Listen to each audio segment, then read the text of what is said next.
Mr. President, let me paraphrase or echo the words of my colleague, the honourable guest on the opposition at this year's NUT conference.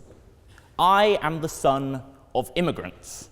I was born in London, in the same hospital indeed as Prince George. My parents were born in Israel, their parents were born in Germany and the British Mandate of Palestine. When I was born, I had German and Israeli citizenship, and it wasn't until I was 7 that I was naturalized as a citizen of this country.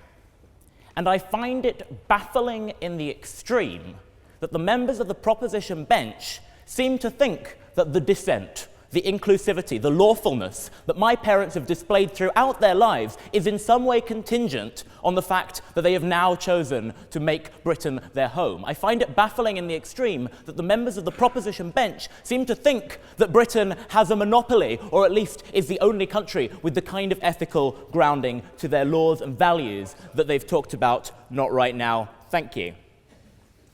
People, Mr. President, not countries, have values. And contrary to what the member for Magdalen on the proposition bench has just said, if the country, if the United Kingdom has the values that he's espoused, I find it very strange then that none of his colleagues mentioned the same things as he did. If the country has the kind of values that are inherently British, like he talked about, why is it that they don't know about them?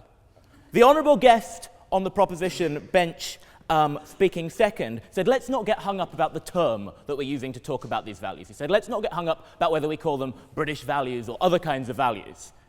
Mr. President, ladies and gentlemen, it's absolutely crucial that we get hung up on the term. And I'm going to talk about 3 things. First of all, because the term British to ascribe these values, not right now, I've not even said anything yet, leads to blinkering, it leads to hiding problems, it leads to misunderstanding problems. Secondly, because it leads to stagnation in the way that we progress and the way we deal with problems. And thirdly, because it deals with alienation. But I would be remiss if I didn't address 2 of the somewhat rude comments made by members of the floor. First of all, to the gentleman, the member who spoke first, who said that there was this tension between my colleague from John's speaking first, saying that we don't have an idea of what British values mean, and my colleague, the guest on opposition, explaining how those values have been carried out.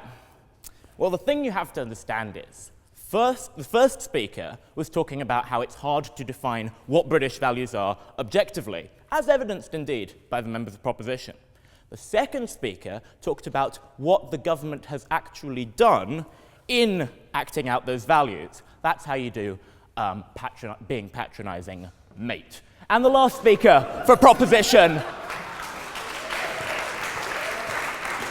and the last speaker from the floor on the proposition was under the misapprehension that in not promoting British values, we don't promote any values. She said we're leaving these poor, vulnerable children in a vacuum. I'm not sure where she got this idea from, given that my colleague speaking second on opposition literally told you the kind of things that she was going to be teaching the vulnerable young children that you're talking about. So let's put that one aside for now. First of all, what happens when we describe these kind of values as British?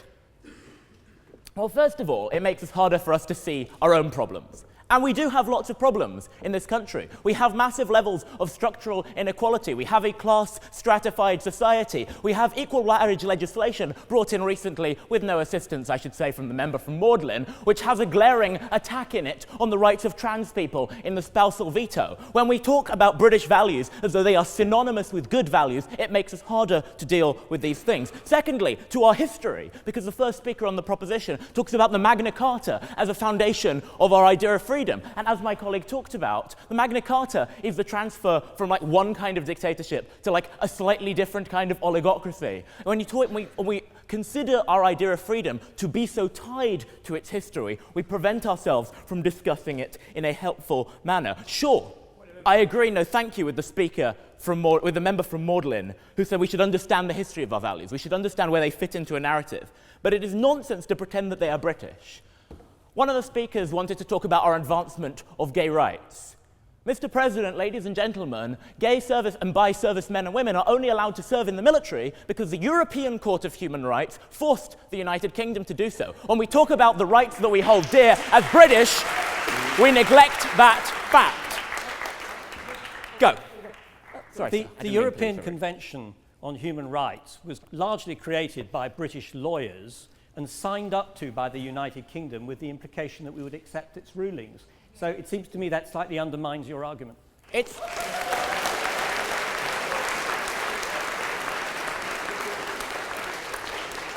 Not at all. It's a European value implemented and instituted by a European court, I might add, in the face of opposition from senior military leaders at the time. But third of all, under blinkering, what calling these values British does is it blinds us to the nature of other problems that do exist in society. Because as members of the proposition bench have talked about, there are problems that arise from the challenges of living in a multicultural society, from the clashes of people who, yes, do have lots of different values. But when we present those problems, when we present things like some cases of religious oppression, like things like that, as just being as a result of people not being British, it is harder for us to understand those problems, it is harder for us to deal with them. Second of all, how calling these values British leads to stagnation. First of all, because as I mentioned with the Magna Carta, it fetishizes the present, it fetishizes the past, because you say that the values that we want to promote are the British values, and you don't seem to have been able to identify, not right now, any of those beyond just the things that Britain currently espouses. Given that Britain still has problems, we probably want to promote new things and to enable a kind of discourse that enables moving forward. And second of all, because it means that when you do have debates, you see them as debates between something that's British and something that's foreign. Case in point, the current dispute over whether we should give votes to prisoners. This is definitely an interesting, difficult moral dilemma. It concerns the nature of our democracy. It concerns how we should treat prisoners. But when you present it as the British thing to do is not to give votes to prisoners, and this is an imposition from a European court, yes, which was founded with British assistance, then that makes it harder, again, to address those problems. It makes us harder, again, to move forward. And third of all, about alienation. Because I fully agree with the honourable guest speaking on proposition that it is a terrible problem and something that we need to deal with. But the problem with calling these values British is it immediately implies that people who are clearly British, we might say, people whose families have been on the land longer, have easier access or are somehow closer to those values. It says that if you are not obviously British, or indeed if you're not British at all, like if you're not a British citizen but you happen to live in Britain, then you're having to adopt foreign values to your own. It makes it harder for people to adopt these kind of positive things that we have all on both sides been talking about. It makes it harder for us to embrace people, to embrace multiculturalism, to embrace inclusivity. That doesn't mean accepting pluralism in the sense of absolutely anything goes, but it means that we should talk and discuss about what's right without using the word British as a synonym for right. The member speaking first from Pembroke has this utopian idea where promoting British values, for one thing, works totally different to how it's actually played out in real life. When the government has told people to promote British values, then the things that my colleagues have talked about have happened. And he promotes an idea where British is literally a synonym for good. That's both false and it's totally unproductive. So, Mr. President, ladies and gentlemen, I can see the members of the floor are itching to go and get a drink or to do the opposite of what getting a drink is, I guess. On the way there, you're going to have to make a choice. Everybody speaking in this debate, as far as I can tell, is in favour of participation in politics, of constraining stop and search rules, of not imprisoning people arbitrarily, of making people feel like productive members of society, of lawfulness, of a system of laws and justice that is based on ethical reasoning. What we are at dispute here is whether in promoting those values, we call them British values, or we just call them values that are good. That is what is at dispute here. That is the decision that you will have to make when you leave the room. I'm afraid I don't have time to take your point, madam. That is the decision that you'll have to take when you're stepping on one or the other side of that door. If you believe that those are values that are not tied to the soil outside and to the people who've been living in this place for the longest, then I urge you to step out to the left-hand side of the door. Mr. President, I beg to stand in opposition.